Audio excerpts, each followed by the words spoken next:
भाई। ये one man with many flavours क्या है? ये मैंने पोर्ट पंच लाइन जो है तुम्हारी हिंदी में आती है कि अबे यार खम्मा ने इंडिया में तो इंडिया वाला ही चलेगा ना, हिंदी वाला। लोगों ने वीडियोस वगैरह डालने शुरू करे तो लोगों को पसंद। कहानी कॉन्फिडेंस की। कहानी कहानी कॉन्फिडेंस की। तो दोस्त हुआ ऐसा था कुछ कि हो जो कहानी वहां सुनाई है, कहानी पूरी वही है।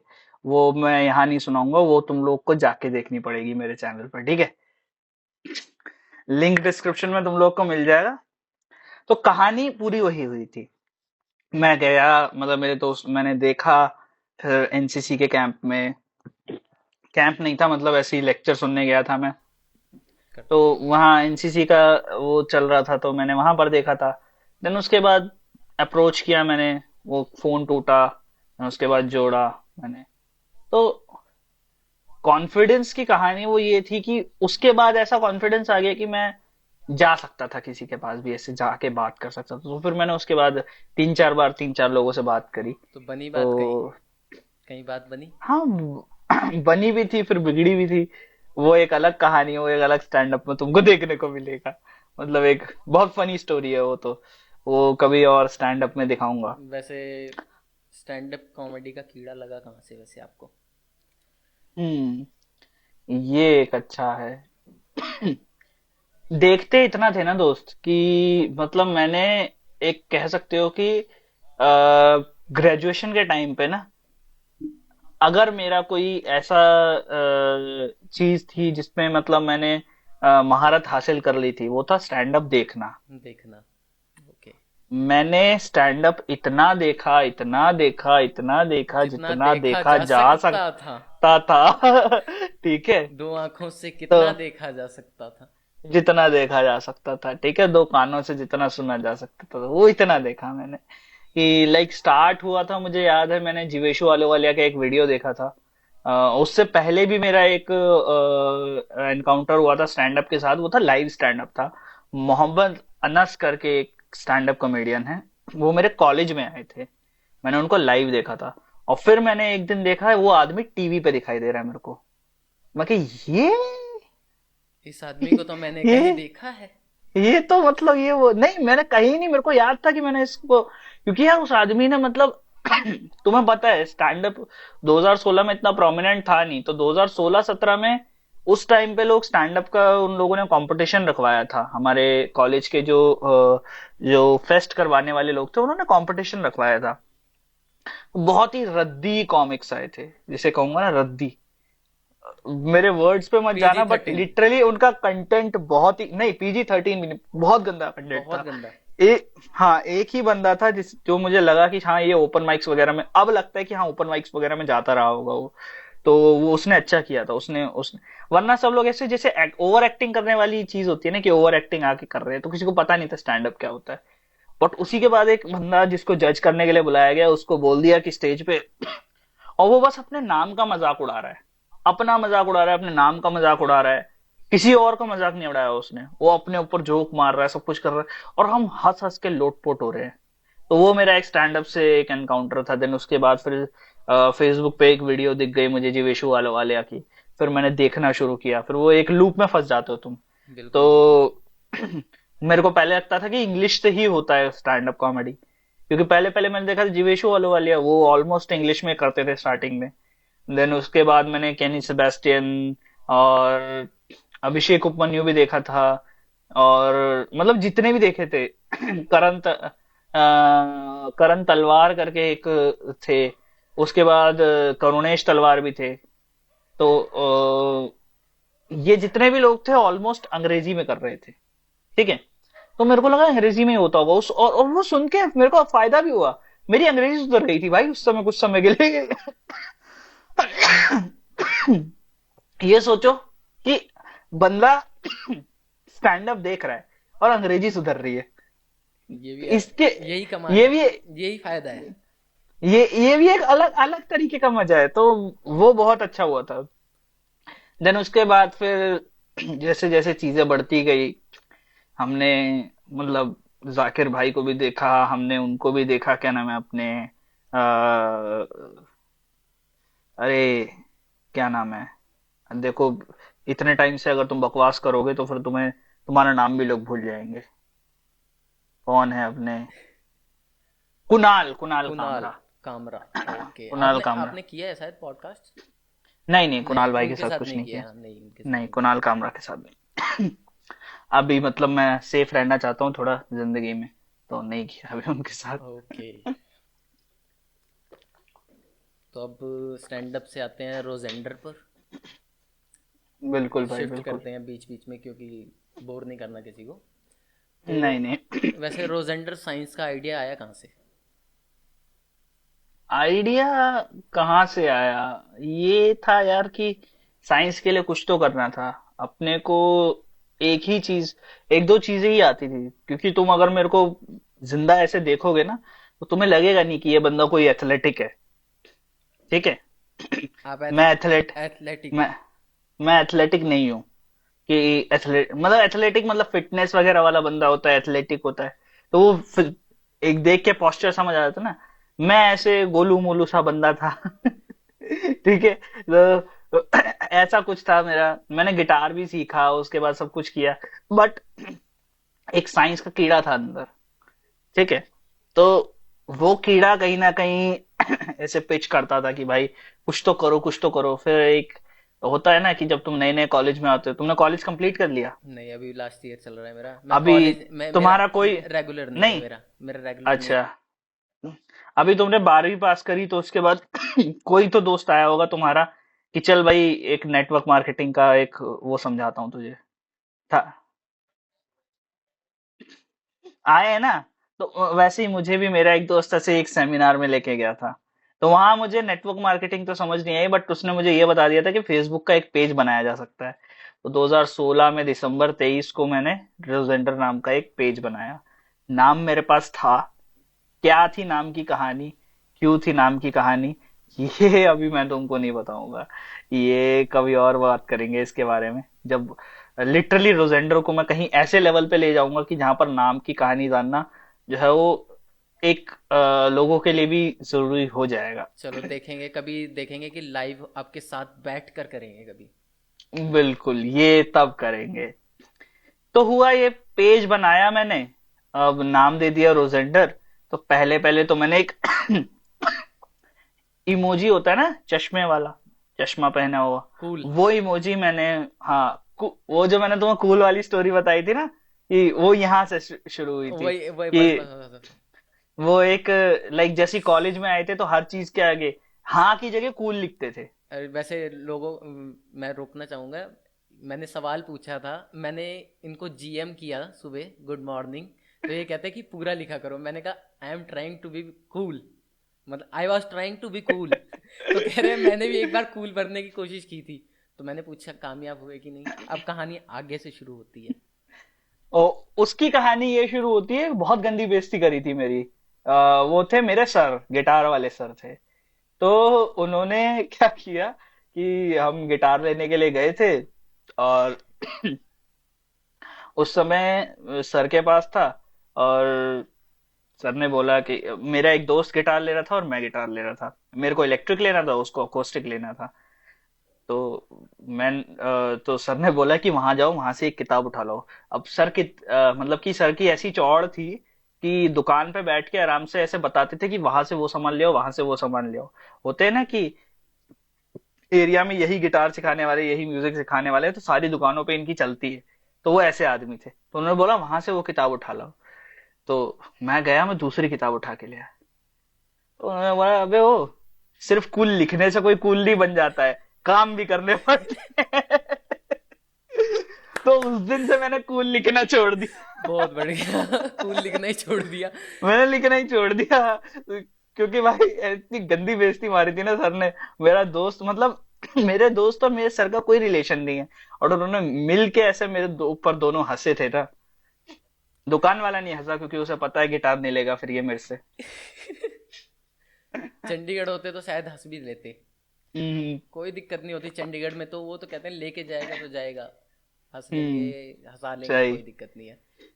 नहीं, दिल्ली में थोड़ा तो डर दिल्ली में रहता है दोस्त। थोड़ा सा थोड़ा सख्त तो, लोग हैं ना, सख्त लोग हैं, थोड़ा सा गाली वाली थोड़ा, जल्दी दे देते हैं। नहीं नहीं, गाली वाली नहीं देते हमें भी। भाई उसकी गिटार की दुकान है, वो गिटार बजा बजा के मारेगा हमको। एक मतलब बार दरवाजा बंद करेगा, ठीक है बेटा आ जाओ, और मुंह पर कपड़ा बांध के मारना चालू करेगा ना टन। कि फिर वही वाला कुंफू हसल वाला हाल हो जाएगा। तो ओके। हुआ क्या, वही कूल वाली कहानी। तो मैंने रोजेंडर पे ना वो, अब मेरे को नया नया पता चला कि फोटो ग्रेड नाम की एक ऐप है, उस पे फोटो बनाई भी जा सकती है, सिर्फ कोलाज नहीं बना सकते। तो मैंने वो लोगो जाके वहां पे चिपका दिया। और अब मैं what is science, what is lever, first class lever, second class lever, third class lever, अब तुम्हें भी लीवर के बारे में नहीं पता होगा, वो मैंने उस समय नेट से पढ़ा और वहां पर वो उसको मतलब अपने क्या कहते हैं, कंप्यूटर पे, लैपटॉप पे, उस पे बनाया मैंने। किस पे? अ, कैनवा। जो कैनवा तो उस समय था ही नहीं, ओके। अपना वो था पावर पॉइंट। पावर पॉइंट पे प्रेजेंटेशन बनाते हैं ना, वैसे मैंने बनाया, उसको जेपीजी में सेव किया। समझ रहे हो इतनी मेहनत? बस बस, ये मेहनत मैंने भी बहुत की है स्कूल में। हमने उस समय करी। तो उसके बाद मैंने पोस्ट डालने शुरू किए। फिर मैंने कहा अब क्या किया जाए, क्या किया जाए, तो दो चार बार ऐसे पोस्ट डाले, फिर मैं बोर हो गया। तो 2017 में, 16 के एंड में मैंने स्टार्ट किया था। 17 के कुछ ऐसे मार्च वार्च के करीब मेरे दोस्त है एक, सो उसको भी मैं मेंशन करना चाहूंगा, उसका नाम है शशि, शशि। शशि कुमार देव। ओके। तो रोजेंडर की जब कहानी सुनाई जाती है हमेशा, तो शशि का मेंशन करना बहुत जरूरी है। बिकॉज वंस, एक बार वो भाई को फाउंडर था मेरे, मैं कहूंगा कि वो रोजेंडर का। तो फिर मैंने उसको रोजेंडर पे ऐसे बताया कि मैं ऐसे ऐसे कर रहा हूँ भाई, तू पार्ट बनना चाहेगा क्या? तो उसने बोला हाँ मैं पार्ट बनना चाहूंगा। तो उसने फिर मेरे को काफी सारी चीजें सिखाई कि देख भाई, जो तू कंप्यूटर से कर रहा है ना, वो हम फोन से भी कर सकते हैं। तो रोजेंडर का पेज, अगर फेसबुक पेज अगर आप उठा के देखोगे, तो उसमें काफी सारे पोस्ट ऐसे हैं जो शशि के बनाए हुए हैं। और हम फिर ऐसा करते थे कि सुबह एक पोस्ट वो डाल रहा है, शाम की एक पोस्ट मैं डाल रहा हूँ, सुबह एक पोस्ट वो डाल रहा है, शाम की एक पोस्ट मैं डाल रहा हूँ। बोर हो जाते थे तो फिर नहीं, सुबह मैं डालूंगा, शाम को तू डाल, ऐसे करके पोस्ट डालते थे। साइंस के कोई भी फैक्ट होते थे, साइंटिफिक फैक्ट्स होते थे, एस्ट्रोनॉमी के फैक्ट्स होते थे, काफी सारी चीजें।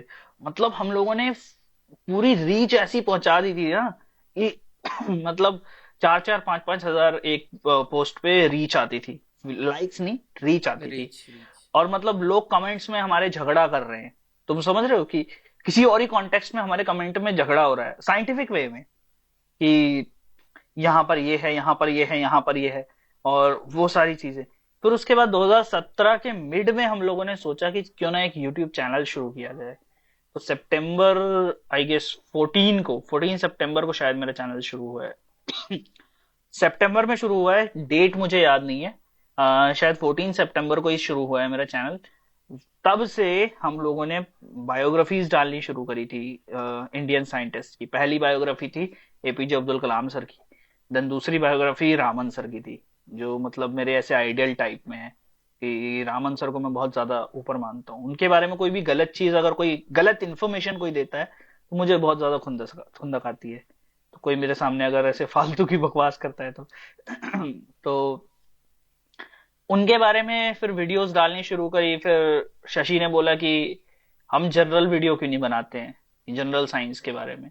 मैंने कहा हाँ, मुझे आर्किमिडीज प्रिंसिपल के बारे में भी मतलब बहुत इंटरेस्ट है कि उसके बारे में बताऊं, और भी चीजें dark matter, life cycle of star, ये सब चीजें बताऊं मैं। तो वहां से एक जर्नी शुरू हुई। उसने बोला तू मुझे ऑडियो रिकॉर्ड करके दे और मैं तुझे वीडियो बना के दूंगा। मैंने कहा ये हो सकता है क्या? कह रहा हाँ मैं कर दूंगा। तो फिर उसने मतलब ऑडियो लिया और वो वीडियो बनाना शुरू किया उसने। अब ऑडियो में मुझे ज्यादा नॉलेज हो गई, वीडियो में उससे ज्यादा नॉलेज हो गई। ऑडियो में मतलब मेरा ये रहता था कि किसी भी टाइम मैंने ऑडियो शुरू किया, तो पहले पहले मैं देखता था कि कैसे कैसे बिना माइक के, पहले ऐसे फोन सामने रख के ऑडियो रिकॉर्ड करते हैं ना, वैसे ऑडियो रिकॉर्ड करके भेजता था मैं उसको। तो वो कहता था तेरा इतना क्लियर ऑडियो कैसे आता है? अब मुझे ट्रिक पता था कि उसका सेंसिटिविटी एकदम कम कर दो तो वो एकदम क्लियर ऑडियो रिकॉर्ड करता है, नॉइस नहीं रिकॉर्ड करता। तो मैंने उस तरीके से स्टार्ट किया था। और फिर स्टार्ट करके करते करते करते करते करते करते एक टाइम आया जब हम लोग 2019 में बैठे थे, और मतलब मेरे को इंटरव्यूज करने थे। तो शशि फिर बाकी की वीडियोस तो संभाल ही रहा था, ऑडियो जो मैं देता था। फिर उसने बोला इंटरव्यूज तू खुद एडिट कर, तो इंटरव्यूज फिर मैंने एडिट करने शुरू किए। देन एडिट करते करते करते करते 2020 में ये हुआ कि मतलब कुछ ऐसी प्रॉब्लम की वजह से शशि को मतलब ऐसे, अब तुम और ज्यादा उसमें वो करोगे, मेरे घर के पास ही रहता था शशि। मेरा स्कूल का फ्रेंड था। तो वो मेरे घर के पास ही रहता था। तो मतलब ऐसे अगर मैं चलूँ तो एक दो स्टैंड दूर है उसका घर। तो वो उसको वहां फिर कुछ प्रॉब्लम्स की वजह से गांव जाना पड़ा। अभी वो वहीं पे है, तो अभी वो रोजेंडर से कनेक्टेड नहीं है। आज भी उसके मतलब मैसेजेस आते हैं कि भाई तेरा काम देख रहा हूँ मैं, बहुत अच्छा लग रहा है। रोजेंडर पर जब मैंने 1K सब्सक्राइबर्स कंप्लीट किए थे, तब उसको हम लोगों ने ऐसे वीडियो कॉल पे लेके हम लोगों ने बात करी थी। ठीक है। तो थोड़ा बुरा लगता है कि अभी वो नहीं है मेरे साथ, कि रोजेंडर पर मेरे साथ अभी के लिए मैं अकेला ही काम कर रहा हूँ। बट लिटरली एक कह सकते हो कि अगर मैं मतलब मान लो कभी डिमोरलाइज होता था कि यार आज वीडियो नहीं जा सकता, या अब किस टॉपिक पे वीडियो बनाऊं, तो वहां से मुझे पंच लाइन आ जाती थी, या भाई इस पे बना ले, चल चल इस पे काम कर, चल ये काम करते, चल ऐसा करेंगे, चल वैसा करेंगे। तो बहुत हेल्प मिलती थी उस समय। तो वो एक एक फेज था जब मैं शशि के साथ काम किया करता था। आज के टाइम पे मतलब मिस तो यार उसको करता ही हूँ, बट आज के टाइम पे अकेले जब काम करना पड़ता है तो बहुत ज्यादा ये हो जाता है कि यार कैसे चीजें हो रही हैं मुझे खुद को नहीं पता। लाइक एक तरीके से होता है ना कि आप दो दो चैनल संभाल रहे हो, तीसरा एक साइमन दोबारा शुरू कर लिया हम लोगों ने एक नया। तो किस तरीके से टाइम निकल रहा है, कैसे टाइम निकल रहा है, वो मुझे भी नहीं पता। बस चल रही है गाड़ी। तो लेकिन यही। वो तो चलो आप मिस तो करते ही होगे, लेकिन इसका एडवांटेज भी है। जहाँ तक आप ऑडियो में अच्छे हुए थे, आप वीडियो में भी अच्छे हुए हो। इंटरव्यूज एडिट करते करते ना ये चीज हुई है कि जहां पर मैं ऑडियो में अच्छा था वहां पर मैं वीडियो में भी अच्छा हो गया। अब ये हुआ था कि कई बार ऐसा होता है ना, तुम खुद ऐसे काम कर देते हो कि तुम्हें खुद को नहीं पता रहता यार ये तो ये मैंने कर दिया। तो एक बार क्या हुआ था कि रोजेंडर पर एक बायोग्राफी है भाभा की, होमी जहांगीर भाभा की। सो वो हम लोगों ने शायद 28 अक्टूबर को शूट करी थी, 28 या 27 अक्टूबर को, और 30 अक्टूबर को वो जानी थी। 2 दिन में मैंने डॉक्यूमेंट्री एडिट करके, पूरा उसको रिकॉर्ड करके एडिट करके उसको तैयार किया था। और वो कितना मेरे बड़ा सब, वीडियो था? वो 8 मिनट का वीडियो था। और 8 मिनट का वीडियो काफी टाइम लगता है। उसमें मतलब ये होता है ना कि तुम एक एक के बाद एक के बाद एक एक्सप्लेनेशन में लेयर्स लगाते जाते हो। तो वो वीडियोस को ढूंढना, एक तो साइंस के लिए ना वीडियोस ढूंढना बहुत ज्यादा हेक्टिक होता है, क्योंकि तुम्हें स्टॉक वीडियोस नहीं मिलती। तो वो वो एक चीज रहती है हमेशा। तो वो मैंने जब किया था, मैं क्या यार ये मैंने क्या कर दिया। मतलब घर वाले भी देख रहे हैं कि ये लड़का कर क्या रहा है। मैं लेके बैठा हूँ और मैंने कहा मुझे बिल्कुल डिस्टर्ब मत करना, मैं आराम से इस रूम में बैठा अपने, इस वाले रूम में जो मैंने अपनी गुफा बना रखी है, इस गुफा में बैठा, गुफा में बैठ के मैंने अपना वो एडिट करना शुरू किया। कैसे कैसे कर करके उसको जैसे ही एडिट करके फाइनलाइज किया, जिस रीजन की वजह से वो वीडियो बनाया था वहां भेजा, उन लोगों को भी पसंद आया। और मतलब कि बहुत ही ज्यादा प्राउड फील हुआ था उस समय वो वीडियो देख के। आज भी उस वीडियो पे मतलब सब लोग मेरे को उस वीडियो से अप्रिशिएट करते हैं कि भाई तेरा वो जो वीडियो बनाया था ना वो बहुत बढ़िया है। और अभी उस तरह का एक और वीडियो आने वाले हैं, मतलब कि और भी ज्यादा वीडियो उस तरह के बनाने के फिराक में हूं मैं अभी। तो अभी और भी वैसे वीडियोस आएंगे। जहाँ से उठाया था एक लाइन था, ये JL50 के डायरेक्टर से कैसे बात हुई आपकी? ओके। ये कभी कभी मुझे भी लगता है यार मैं कहाँ कहाँ पहुंच गया। हम कहाँ थे कहाँ पहुंच गए। तो यार मतलब ऐसे ही मैंने एक दिन ना ऐसे देखा, तो JL50 पे तुमने शायद देखा हो, मैंने और सोहेल भाई ने एक वीडियो बनाई थी एक टाइम पे, देखा हम है, दोनों देखा ने है। मिलके। तो उस वीडियो पे मैंने ना क्या किया था कि JL50 की जो प्रोड्यूसर है, रितिका करके नाम है उनका, रितिका है, तो उनको मैंने टैग किया था और उन्होंने वो स्टोरी भी देखी थी।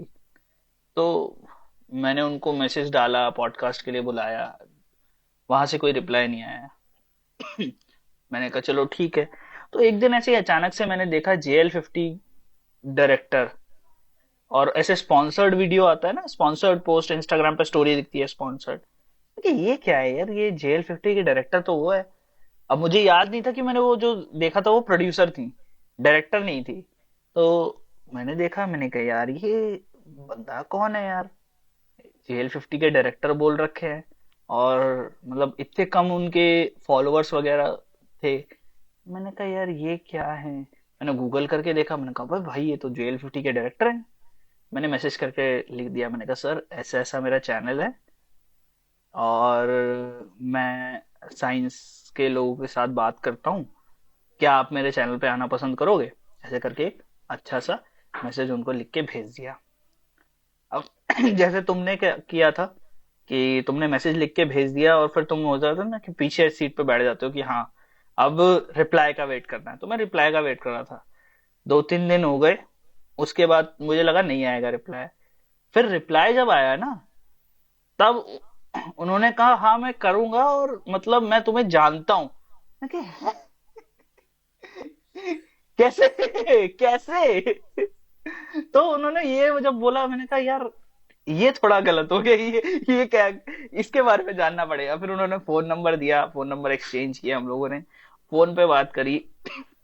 तो उन्होंने बोला कि देखो मैंने तुम्हारा जो एक रिव्यू था ना JL50 पे, वो भी देखा था, एंड देन कई सारी चीजें जैसे JL50 से रिलेटेड भी तुमने कई सारे पॉडकास्ट किए हैं, जिसमें टाइम ट्रेवल के बारे में बात किया है, और भी काफी काफी सारी थ्योरीज के बारे में तुमने बात किया है।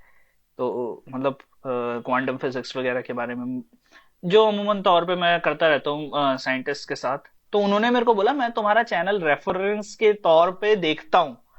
मैं कहा ये तो मतलब ऐसा जैसे क्या चल रहा है भाई मतलब JL50 में मेरा भी हाथ है। मेरा भी हाथ है, मतलब JL50 नहीं, JL50 में मेरा हाथ नहीं है। अब जो उनके प्रोजेक्ट्स आ जहां सकते भी हैं, या प्रोजेक्ट फिर है, जो हाँ। जो उन्होंने JL50 का रिव्यू अपने दिमाग में किया होगा, उसमें मेरा हाथ है। कि वो कह रहे हैं कि मैं तुम्हारे कई बार पॉडकास्ट देखता हूँ, और मतलब देख के मजा आ रहा है मेरे को, ये हो कि यार। तो कई बार ऐसा हुआ कि फिर कई बार कैंसल होने के बाद फाइनली हमने वो एक दिन एक दिन बैठ के वो इंटरव्यू किया था। तो फिर क्या बोल रहे थे कि यार कि अरे यार मैं अच्छा नहीं दिख रहा हूँ, ये नहीं कर रहा हूँ, वो नहीं कर रहा हूँ। मैंने कहा सर कोई बात नहीं, एडिट मेरे हाथ में है, टेंशन मत लो, एडिट मेरे हाथ में। कह रहे वही तो टेंशन है कि एडिट मेरे हाथ में नहीं है तुम्हारे हाथ में है। तो ये थी उनकी कहानी। बहुत डाउन टू अर्थ आदमी, मतलब एक अच्छा आदमी जिसे कहते हैं ना, हाँ, वो मैंने है। देखा जब इंट्रोडक्शन स्टार्ट हुआ तो पूछ रहे हैं ऐसे, और शिवा क्या हाल है, आजकल क्या कर रहे हो, तो आपने जवाब दिया कि बस पॉडकास्ट चल रहे हैं। यही अंदाज था। यही अंदाज था। तुम सोचो कि उस लेवल का आदमी तुमसे ऐसे बात कर रहा है कि अरे यार तुम क्या कर रहे हो, कैसे कर रहे हो। तो वो बहुत बहुत एक एक बड़ी बात थी। और ये भी है कि उनका जो उस तरीके से मेरे से बात करना, मेरे को ऐसा लगा कि अगर इस तरीके से लोग अगर किसी से बात करते हैं ना, तो एक हम जैसे लोगों को बूस्ट मिलता है कि यार कोई एक ऐसा बंदा जो, अब JL50 के डायरेक्टर है, हमें पता है डायरेक्टर राइटर दोनों है वो, मतलब उन्होंने लिखी भी है, उन्होंने डायरेक्ट भी करी। तो उस तरीके से जिस तरीके से उन्होंने बात किया, मुझे लगा नहीं कि यार ये सामने कोई ऐसा बंदा बैठा है जिसने बॉलीवुड वगैरह में काम किया हो। समझ रहे हो मेरे को तो लगा कि हाँ चलो ठीक है, बढ़िया, अपने जैसे कोई अपने ही इंसान है। तो अगर ईगो को साइड रख के आदमी अगर तुमसे कोई बात करता है ना, तब लगता है कि हाँ यार इस आदमी से कितना कुछ सीखने को मिलेगा। जैसा कि कितना। मुझे फील हो रहा है, जैसा कि मुझे फील हो रहा अब वो मैं नहीं कह सकता कि तुम्हें फील हो रहा है कि, बट हाँ, बट मैं तुम्हें ये चीज बता रहा हूँ ना कि अब मैंने जिन जिन साइंटिस्ट के इंटरव्यू किए ना दोस्त, एक साइंटिस्ट है जिनका मैं इंटरव्यू कर रहा था, वो मेरे को फोन पे बोल रहे सर मुझे कब आना है इंटरव्यू पे। मैं कह रहा सर आप मुझे सर मत बोलो प्लीज, ऐसे दिल से बुरा लगता है, ठीक है मैंने जिंदगी में कुछ नहीं किया है, आप मुझे सर मत बोलो। और फिर उन्होंने बताया, फिर मैं उनसे नोबेल प्राइज के बारे में पूछ रहा था। तो वो हंस दिए, कह रहे कि नोबेल प्राइज के बारे में इंडिया के, तो उन्होंने बहुत मतलब ऐसे आंसर, बहुत तड़कता भड़कता आंसर दिया था, जो मतलब आज के न्यूज चैनल वालों को मिल जाए ना तो वो क्या उसकी क्लिप्स उसमें काट। पॉडकास्ट में है वो हाँ हाँ है। कि नहीं है? हाँ है, बिल्कुल है। फिर तो देखना पड़ेगा। जब उनको कोई प्रॉब्लम ही है, हमारे को क्या प्रॉब्लम है। डॉक्टर टीवी रामाकृष्णन नाम है उनका, टीवीआर ओके नाम ओके। से। तो टीवी रामाकृष्णन सर ने ये बोला, तो नोबेल प्राइज के बारे में मैंने उनसे पूछा कि सर ये बताइए नॉमिनेशन जिनको बोलता है, कह रहे यार 3 बार मैं नॉमिनेट हो चुका हूँ नोबेल प्राइज के लिए। मेरा दिमाग पढ़ लिया। मैं कहा भाई नोबेल प्राइज के लिए नॉमिनेट हो चुके हो आप, और मेरे साथ बैठ के पॉडकास्ट कर रहे हो। बीटू के साथ भी ऐसी बात हुई थी, कैप्टन बीटू। वो बता रहे थे नोबल वाले बुला लिए, लेकिन फिर आपने जब सही किया था, कहते कहा, आपने कहा कि नॉमिनेट हुए हैं नोबल तीन प्राइज बार नॉमिनेट हुए हैं 3 बार। नॉन नॉमिनेट हुए 3 बार, बट मिला नहीं है अभी। दिमाग हिल गया था यार उस टाइम।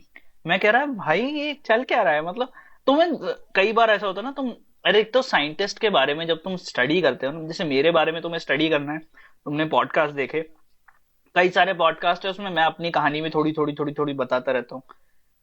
जब साइंटिस्ट के बारे में तुम रिसर्च करते हो तो तुम्हारे पास सिर्फ उनका रिसर्च है, उनका पर्सनल डेटा कुछ भी नहीं है। पर्सनल डेटा कुछ नहीं है। एक तरीके से ये मेरे लिए एडवांटेज भी है, एक तरीके से मेरे लिए डिसएडवांटेज भी है। डिसएडवांटेज। डिसएडवांटेज इसलिए क्योंकि मेरे पास बहुत ज्यादा नहीं है उनके बारे में बात कि जो मैं पकड़ के बात कर सकूं।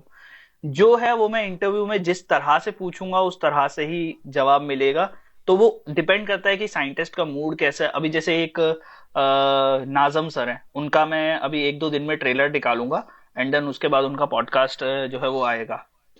तो जो नाजम सर है, उन्होंने पूरा अपनी पर्सनल लाइफ के बारे में अच्छे से बात करी है, पूरा अपना अंदर तक ऐसे डिटेल में बात करी है, कैसे मैं एस्ट्रोनॉमर बना, कैसे एस्ट्रोनॉमी में मेरा इंटरेस्ट आया, टेलीस्कोप कैसे मैं हैंडल करता था, कैसे क्लब बनाए, किस तरह से, मतलब मैंने स्टडी कैसे किया, पूरा पूरा उन्होंने वो बताया है।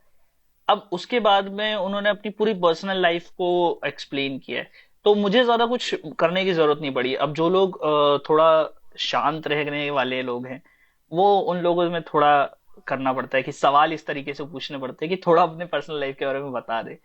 क्योंकि साइंटिस्ट के रिसर्च के बारे में ना तुम्हें गूगल स्कॉलर ये बाकी सब जगहों से पता लग जाएगा। उनकी जो पर्सनल लाइफ है ना, वो लोगों को बतानी ज्यादा जरूरी है। क्योंकि जितने भी मैंने इंटरव्यूज किए हैं उनमें से आधे से ज्यादा वो जो है वो प्री इंडिपेंडेंट एरा के जो लोग हैं। 1942 में कोई किसी का जन्म हुआ है, किसी का 43 में जन्म हुआ है, इस तरीके के लोग हैं। अभी प्रोफेसर राजा रमन करके एक इंटरव्यू मैंने किया है उनका जेएनयू जाके।